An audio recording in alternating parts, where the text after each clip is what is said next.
తాకట్లో ఉన్న బంగారాన్ని విడిపించి ఆ రోజున మార్కెట్ ధర కట్టి మిగిలిన డబ్బును మీకు అందిస్తుంది కొమ్మూరి గోల్డ్.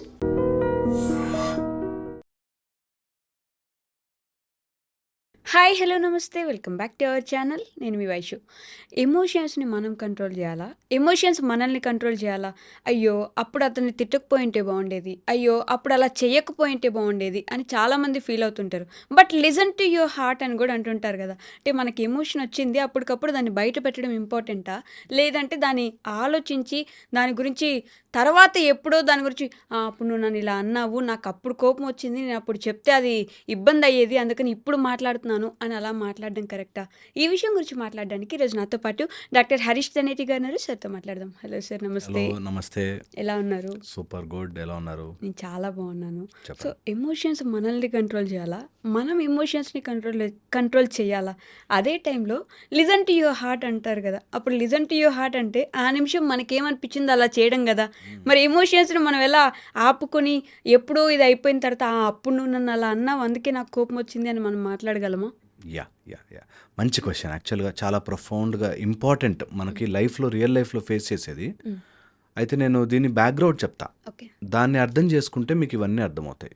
సో మన ఆలోచనకి అటాచ్ అయ్యి ఉన్న ఫీలింగ్ ఉంటుంది. ప్రతి ఆలోచన, మన జీవితం అంతా కూడా పరుగులు పెట్టేది ఒక ఫీలింగ్ కోసమే. నాకు పెద్ద డిగ్రీ వస్తే మంచి ఫీల్, ఆ ఫీల్ కోసం. మ్యారేజ్ అయితే బాగుంటుందేమో, ఆ ఫీల్ కోసం. జీవితం అంతా ఫీలింగ్ వెనకాల పరుగులు తీస్తాం. ఫీలింగ్ వెనకాల, ఓన్లీ ఫీలింగ్ కోసమే. నేను చెప్తున్నాను, ఎవరినైనా మందు తాగడం ఒక స్టేజ్ వచ్చాక వాడికి అది చేదుగుంటుంది, నచ్చదు. అయినా కూడా తాగితే బాగుంటానేమో అనే ఫీలింగ్ కోసం తాగుతారు. ఇది ట్రూ. చాలామంది స్క్రోల్ చేస్తూ ఉంటారా, వాళ్ళకి తెలుసు స్క్రోల్ చేస్తున్నా, రోజంతా కూర్చున్నా అది వేస్ట్, నాకేం హెల్ప్ చేయట్లే, అయినా అందులోంచి బాగుంటుందేమో అనే ఫీల్ కోసం చేస్తుంటారు. ఈ ఫీలింగ్కి whenever you add emotion or energy, అది ఎమోషన్గా మారుతుంది. ప్రతి ఫీలింగ్ లా సెటిల్ అయి మన లోపల ఎమోషన్స్గా మారుతాయి. ఆ మారిన వాటికి కొన్ని కారణాలు, కొన్ని జస్టిఫికేషన్స్, కొన్ని అవును నేను ఇంతే అనేవి కొన్ని యాడ్ అవుతాయి. ఈ యాడ్ అవ్వడానికి 3 లేయర్లలో యాడ్ అవుతాయి. వన్ ఇస్ యువర్ బ్రెయిన్, నీ ఆలోచన విధానము. ప్రిమిటివ్ మైండ్ అంటాం, like amygdala, limbic system, primitive brain. దాని నుంచి బ్రెయిన్ మాట. తర్వాత మీరు అన్నట్టు హార్ట్, మనసుకు అనిపించింది చేయాలి ఆర్ మనసులోని హార్ట్ మాట. నెక్స్ట్ నాభి, స్టమక్, కడుపు మండి తిట్టానరా అంటారు చూసారా, కడుపు నుంచి 3 రకాలుగానే వస్తుంది. వెస్టర్న్ హాఫ్ నాలెడ్జ్ అంతా హార్ట్ మీద ఫోకస్ చేస్తారు.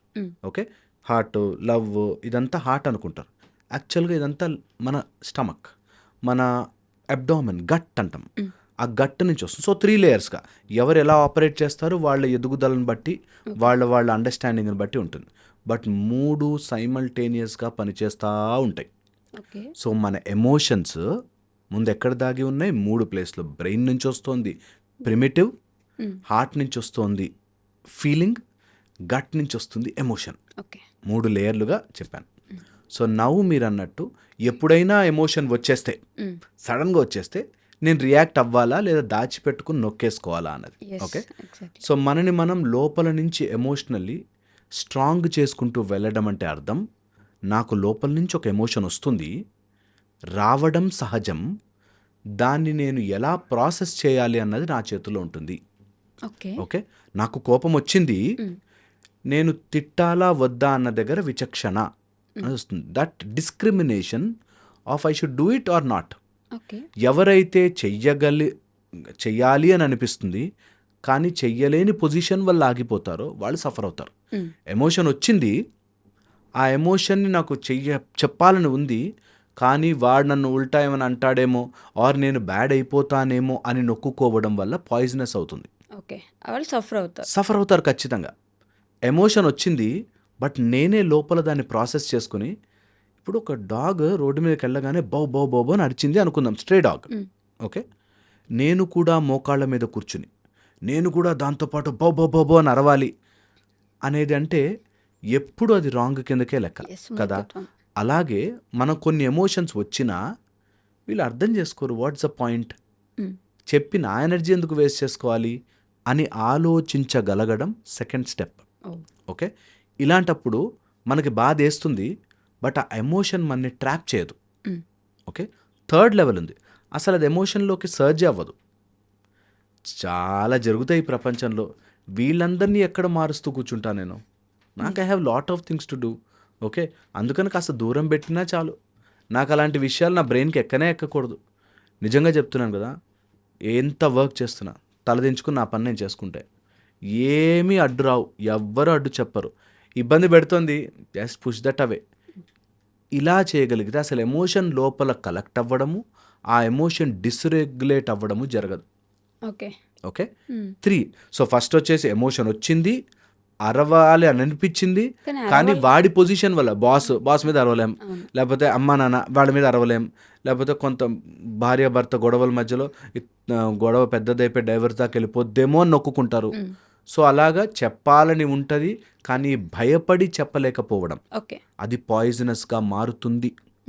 నీకు చెప్పాలని అనిపించింది, పొజిషన్ ఏదైనా కానీ చెప్పే విధానంలో చెప్పాలి, లేకపోతే అది పాయిజనస్గా లోపల ఉండిపోయి చెప్పే విధానంలో చెప్పాలి. ఓకే. బికాజ్ నాకు కోపం వచ్చింది కాబట్టి నేను ఇక్కడ అంతా పగలగొట్టేలేను. I have a restriction.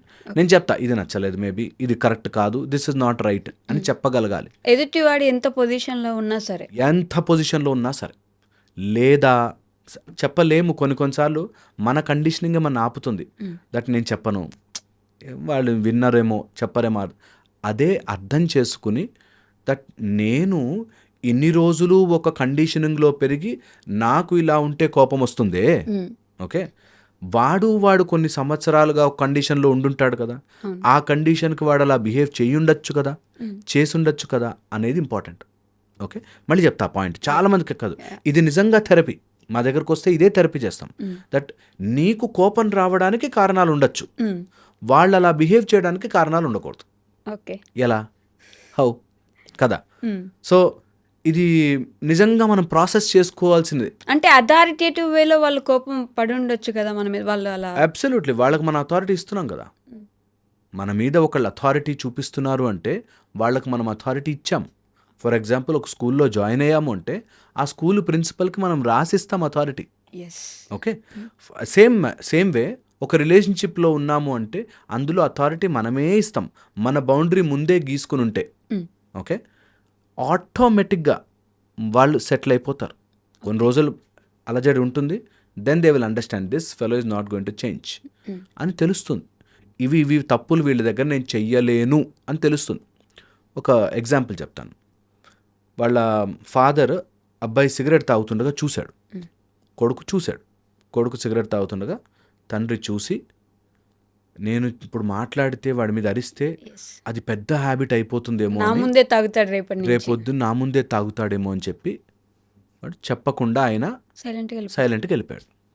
Next day నుంచి మా నాన్నకు ఓకేనేమో అని తాగడం మొదలెట్టాడు. సిగరెట్ తాగి వాడికి అలవాటు అయిపోయింది. అది he cannot stop that.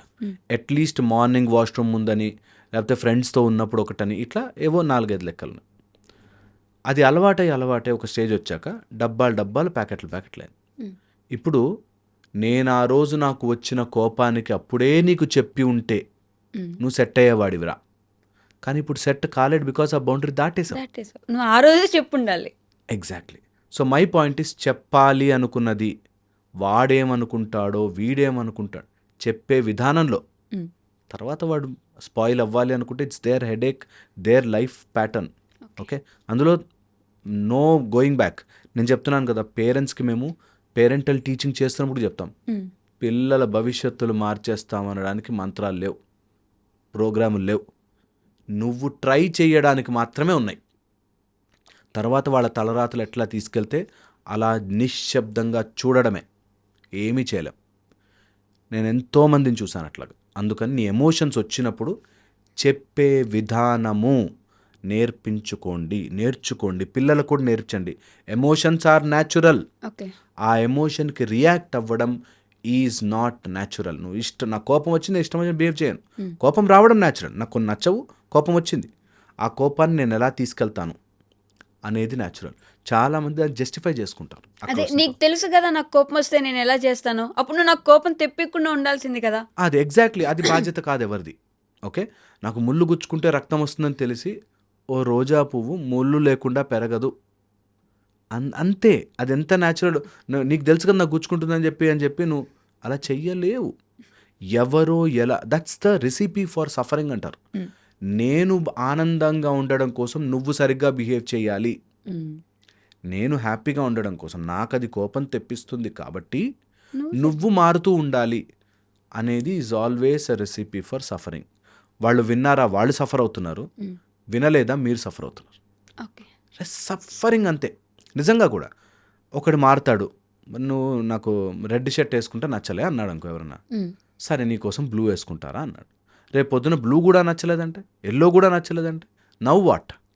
Okay, so అందుకని వాళ్ళు మారాలి. నా కోపానికి నా ఎమోషన్ బాగుండడం కోసం నువ్వు మారుతూ ఉండాలి. అది పిల్లలు కావచ్చు, భార్య కావచ్చు, భర్త కావచ్చు, కొడుకు కావచ్చు, ఎవడన్నా కానీ నా boundary clear, I'm getting upset because of this చెప్పచ్చు. వాళ్ళు మారతారా లేదా మనకు సంబంధమే లేదు. ఇదే నిజం. ఎందుకంటే మనము ఇక్కడ 20 years మనం మనతో బ్రతికింది చూస్తున్నామేమో, కానీ ఆ టేప్ రికార్డర్ ఎన్నో జన్మలది రికార్డ్ అవుతూ వచ్చింది. ఎన్నో జన్మలది ఇలాగే వస్తుంది లైఫ్లోకి ప్యాటర్న్. సో 3 levelsలో మనం కరెక్ట్ చేసుకుంటూ రావాలి. 1, మైండ్ లెవెల్లో సర్రమని కోపం రావడం, ఆర్ సర్రమని ఎమోషన్ రావడం, బాధ వచ్చేయడం, డిప్రెషన్లోకి వెళ్ళిపోవడం, వర్రీ అయిపోవడం, ఇవన్నీ నీ ఎమిగ్డలాని ప్రిమిటివ్ బ్రెయిన్ చేస్తుంది, which is always detecting threat అంటారు. ఏదో నాకు ఇది చేయడం వల్ల వాడు నన్ను ఇన్సల్ట్ చేస్తున్నాడు, చూసావా, నాకు తెలుసు అట్లా కాఫీ కప్పులో ఇవ్వకపోతే నాకు నచ్చదని, కానీ ఇచ్చాడు అనేది నీ మైండ్, ప్రిమిటివ్ మైండ్ ఈ షోయింగ్ దట్ యు ఆర్ డిమీన్డ్. నువ్వు తప్పు చేసి చూస్తున్నాడు, నిన్ను తక్కువ చేస్తున్నాడు, నిన్ను ఇన్సల్ట్ చేస్తున్నాడు, చూడు అనేది నీ బ్రెయిన్ చెప్తుంది. నీ హార్ట్ దానికి ఫీలింగ్ యాడ్ చేస్తుంది, ఒక చెంచాడు ఫీలింగ్ యాడ్ చేసి, ఎంత అర్థం చేసుకోరు, నేను ఇంత చేశాను కదా అని నీ హార్ట్ నీ మంచితనాన్ని మొత్తం గుర్తు చేస్తుంది. ఆ రోజు నువ్వు వాడికి రికార్డ్ బుక్ ఇచ్చావు, ఆ రోజు నువ్వు వాడి కోసం లేకపోతే పెన్ను తీసి ఇచ్చావు, ఆ రోజు నువ్వు వాడి కోసం బండి మీద డ్రైవ్ చేసి అన్నీ చూపించి, ఇంత చేస్తుంటే ఆ మాత్రం అర్థం చేసుకోడా అనేది యాడ్ చేస్తుంది మసాలా. ఓకే, థర్డ్ పాయింట్ వస్తుంది, కడుపులో అది నిలిచిపోయి you will start developing that hatred. వాళ్ళు ఇంకా ఏది చేసినా తప్పుగానే చూస్తాం. అప్పటిదాకా 100 పాయింట్లు వచ్చాక మీకు కోపం వచ్చేది, రేపు 10 పాయింట్లు రాగానే కోపం వస్తుంది. కోపం వచ్చేస్తుంది, ఇరిటేషన్ వచ్చేస్తుంది. వాళ్ళని చూడగానే ఎంతోమంది భార్యాభర్తలు అండి, నేను చూస్తాను కదా, ఎంతోమంది భార్యాభర్తలు చిన్న చిన్న విషయాలకి కొట్లాడుకుంటారు. అరే మనుషులు రా, మీరు అలా బిహేవ్ చేయకూడదు, ఎంత కోపం వచ్చే ఏంటి దీని గురించి ఎందుకు ఫైట్ అన్నా కూడా ఫైట్ చేస్తారు. Because they have stored it in there stomach for a very long time, very long time. So ఈ 3 areasలో వర్కౌట్ చేసుకుంటే ఎమోషన్స్ మనని కంట్రోల్ చేయకుండా, ఎమోషన్స్ వస్తాయి మనుషులం, కంట్రోల్ చేయకుండా ఉంటాయి. బట్ కోపం వచ్చినప్పుడు లేదంటే బాధ వచ్చినప్పుడు అది ఏం చేయకుండా ఉంటే చూసి చేతగానాడు వాడు ఏమొచ్చినా ఏం అండు ఏం మాట్లాడు గమ్మున ఉంటాడని చెప్పేసి ఎదుటి వాళ్ళు మనల్ని ఇది చేస్తారు కదా. నేను అసలు ఎక్కడ గమ్మునుండమని చెప్పలేదు, నేను కన్వేట్ అన్నాను, ప్రాపర్గా చెప్పే విధానంలో చెప్పాలి అన్నాను. నెవర్ గమ్మునుండాలి ఆర్ సైలెంట్ ఉండాలి, వదిలిపెట్టాలి అని ఎప్పుడు అనుకోవద్దు. దాని గురించి చెప్పాలి, ఆ ఫీలింగ్ని మనం ఎరేస్ చేసేయాలి. నిజంగా ఇది ప్రాసెస్. దట్ నాకు నచ్చలేదు ఒక పని, ఐ విల్ ఎక్స్ప్రెస్, చెప్తా నేను, ఐ డోంట్ లైక్ దిస్, నాకు నచ్చట్లేదు. బట్ ఫీలింగ్ ఎక్కడ ప్రాబ్లం చేస్తుందంటే, నేను ఇంత చెప్పినా వాడు అర్థం చేసుకోవట్లేదు, అది ఇబ్బంది. అది చేయొద్దంటున్నా. నీ ఫీలింగ్ ఎక్స్ప్రెస్ చేయొద్దు, నువ్వు గట్టిగా నించోద్దు, ఎప్పుడు చెప్పలేను ఈ మాట, మళ్ళీ చెప్తున్నా, మన దేవుళ్ళు సైతం ఆయుధాలు పట్టుకుని ఉన్నారు. నీకు ప్రాబ్లం వచ్చే సిచ్యువేషన్లు ఉంటే నించో గట్టిగా. హనుమంతుల వారి సైతం గద పట్టుకుని నించున్నారు. ఓకే, అవసరం ఉన్నప్పుడు గట్టిగా నిలబడాలి, చెప్పాలి. బట్ అది లోపల పెట్టుకుని బాధపడిపోయి అర్థం చేసుకోరు, వాళ్ళు మారరు. అరే వాళ్ళు మారే ప్రోగ్రామే లేదు ఇక్కడ, లేనే. That's a wrong notion. అందుకని నువ్వు క్రికెట్ బ్యాట్ తీసుకుని ఫుట్బాల్ గ్రౌండ్కి వెళ్ళినట్టు ఉంటుంది. వాళ్ళు మారాలి అన్నది అసలు ప్రోగ్రాంలోనే లేదు. వాళ్ళు మారాల్సిన అవసరం నీకు లేదు. పాయింట్ క్లియర్ అది. వాళ్ళు నిజంగా నువ్వు చెప్పి మారారనుకో, నువ్వు చెప్పినందుకు మారారు, వాళ్ళకి మనసులో లేదు. ఓకే, ఒక అమ్మాయి, బికాస్ వ్యాలంటైన్స్ వీక్ అని చెప్తా, ఒక అమ్మాయి, మా హస్బెండ్ ఎప్పుడు నన్ను సరిగ్గా చూసుకుని గిఫ్ట్ ఇవ్వడండి. సరే లాస్ట్ ఇయర్ ఏదో కౌన్సిలింగ్కి వస్తే చెప్పాను, కొన్ని గిఫ్టే కదా కొనిచ్చేస్తే అయిపోయారు. కొనిచ్చాడు. హ్మ్. గిఫ్ట్ కొనిచ్చాడు అంటే ఎవరి వల్ల? ఇప్పుడు నేను చెప్పడం వల్ల, లేకపోతే వైఫ్ 10 సార్లు అడుక్కోవడం వల్ల కొనిచ్చాడు. కొనిచ్చాడు. ఆయన మనసు నుంచి వచ్చింది కాదు కదా, దానికి విలువ అనిపిస్తుందా? ఇప్పుడు ఆ అమ్మాయి కూడా అంటుంది దట్ ఏదో ఫీలింగ్తో కొనివ్వట్లేదు, ఏదో కొనివ్వాలంటే కొనిస్తాను. So that's the whole problem. పోనీ నేను ఫీలింగ్తోనే కొనిచ్చాను రా బాబు అంటే ఎలా మెజర్ చేస్తావు? నీ ఫీలింగ్ని ఎలా కొలమానం? ఎస్. ఫీలింగ్స్కి కొలమానం ఏంటి? కిలోమీటర్లు అంటే కొలవచ్చు, లీటర్లు అంటే కొలవచ్చు, ఫీలింగ్కి కొలమానం ఏంటి? సో అందుకని అవతల వాడు ఎలా రియాక్ట్ అవ్వాలి, రెస్పాండ్ అవ్వాలి ఆలోచించిన ప్రతి వాడు ఎమోషనల్లీ నాశనం అయిపోతాడు. నిజంగా నాశనమే. ఇంక వాడు ఎలా రియాక్ట్ అవ్వాలి అన్న దాని మీద అవుట్ అండ్ అవుట్ ఎవరైతే చీప్ లో మైండ్లో ఉంటారో వాళ్ళు ఇదే ఆలోచిస్తారు. హై మైండ్కి వెళ్ళండి. అట్లీస్ట్ ఈ వీడియో చూసాక నాతో పాటు మీరు హై మైండ్కి వెళ్ళండి. దట్ అవతల వాడు లేడు ఇక్కడ, there is no other person. నేను ఎలా బిహేవ్ చేయాలో డిసైడ్ చేస్తాను. ఒకళ్ళు ఇట్లా మాట్లాడుతుంటే నన్ను అడిగిన క్వశ్చన్ దట్ నేను రూడ్గా నేను అలా చెప్పేస్తే వాళ్ళు బాధపడిపోతారు కదండి, వాళ్ళు హర్ట్ అయిపోతారు. సో అవతలి వాడి హర్ట్ని కూడా నువ్వే లోపల హర్ట్ అయిపోయి ఫీల్ అయిపోతే నిన్ను ఎవరు కాపాడాలి? నువ్వు చెప్పాల్సింది చెప్పడంలో తప్పు లేదు. అంటే చెప్తారు కదా నిజంగానే, పక్కన వాళ్ళ గురించి ఆలోచించు, నీకు వచ్చింది చెప్పేస్తావా, నీకు అనిపించింది చెప్పేస్తావా. చెప్పే విధానంలో అనిపించింది చెప్పాలంటే ఎవరన్నా పార్టీకి వచ్చారు అనుకో, ఏంటి ఇట్లా గట్టిగా తయారేవో అని అనవసరం లేదు అయ్యో కదా, అనవసరం లేదు. That is what they mean. వాళ్ళు బాగున్నారు అంటే నష్టం ఏంటి? అట్లాంటి విషయాల్లో నీకు ట్రబుల్ అవుతున్న విషయం చెప్పాల్సిందే. అడగందే అమ్మైనా పెట్టదు అన్నట్టు నువ్వు చెప్పందే వాళ్ళకి అర్థం కాదు. ఆ మాత్రం అర్థం చేసుకోలేరా, ఆ మాత్రం అర్థం చేసుకోలేరా అని చేసుకోలేరు. జీవితాన్ని నాశనం చేసుకున్న వాళ్ళు చాలామంది ఉన్నారు. సో ఎమోషన్స్తో డీల్ చేస్తున్నప్పుడు లాస్ట్ పాయింట్ చెప్తాను ఈరోజుకి. ఫస్ట్ వచ్చేసి 2 భయంకరమైన రోగాలు ఉంటాయి. ఓకే, 1 నాకు సపోర్ట్ ఇవ్వట్లేదు, 2 నన్ను అర్థం చేసుకోవట్లేదు. ఈ 2 రోగాలు బయటపడ్డవాడు మెంటల్లీ బాధపడ్డు. ఓకే, మిగతా సఫరింగ్ అంతా ఏమైనా ఉంటాయేమో కానీ మెంటల్లీ బాధపడకుండా నాకు సపోర్ట్ లేదండి అంటారు. ఒకటి, నన్ను అర్థం చేసుకోరండి. వాళ్ళు చేసుకోరు, వాళ్ళు నీకు సపోర్ట్ ఇవ్వరు. వాళ్ళు నీ చేతి కర్రలు కాదు నిన్ను మోసుకుని తిరగడానికి. వాళ్ళు మనని అర్థం చేసుకోవడానికి బాండ్ రాసుకుని రాలేదు. ఈ 2 మన మైండ్లోంచి తీసి పక్కన పడేయాలి. ఎప్పుడు వచ్చినా థాట్, వాడు ఎందుకు అర్థం చేసుకోవాలి నన్ను? ఇంట్లో అంత చూస్తున్నాడు కదండి నా కొడుకు, నేను ఎంత కష్టపడుతున్నానో చూసి, అయినా కాలేజ్కి వెళ్ళి పిచ్చి పనులు చేస్తున్నాడండి, చదువుకోవట్లేదని. నువ్వు పిల్లల కోసం చేస్తున్నావు, నీ ఇష్టం. వాడు అర్థం చేసుకోవాలా లేదా వాడి కర్మ. ఇది కష్టంగా ఉంటుంది మనసులో, చాలా చాలా బాధగా. నీకైతే తెలుస్తుందిరా అని తిట్టేవాడు ఉన్నారు, నన్ను తెలుసు. నిజంగా బాధనే, కానీ ఆ బాధని మోస్తే ఇంకా బాధ. పక్కన పెట్టేసేయాలి. ఎందుకంటే ఎమోషన్స్ మిమ్మల్ని తినేస్తాయి, మిమ్మల్ని చేయకుండా ఆపేస్తాయి, మిమ్మల్ని ఇలా నొక్కి పడేస్తాయి. వద్దు. సో ఈ ఏరియాలో వర్కౌట్ చేయండి, ఎమిగ్డిలాని స్లో చేయండి. ఈ ఏరియాలను వర్కౌట్ చేయండి. ఫీలింగులన్నీ రాంగ్ డైరెక్షన్లో పెట్టకండి. ఈ ఏరియాలో వర్క్ చేయండి. దాన్ని సెటిల్ అవ్వకుండా ఎప్పటికప్పుడు కమ్అట్ ఆఫ్ దట్ ఫీలింగ్. ఎంత త్వరగా అయితే అంత త్వరగా. అప్పుడు అది సెటిల్ అయ్యి కడుపు మంటగా మారదు. కడుపు మంటగా మారితే మీరు లిటరల్ ఇట్లా poison తాగేసినట్టే.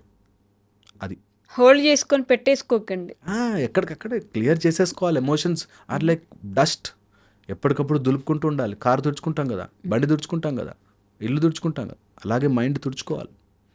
Wow, super, thank you అండి.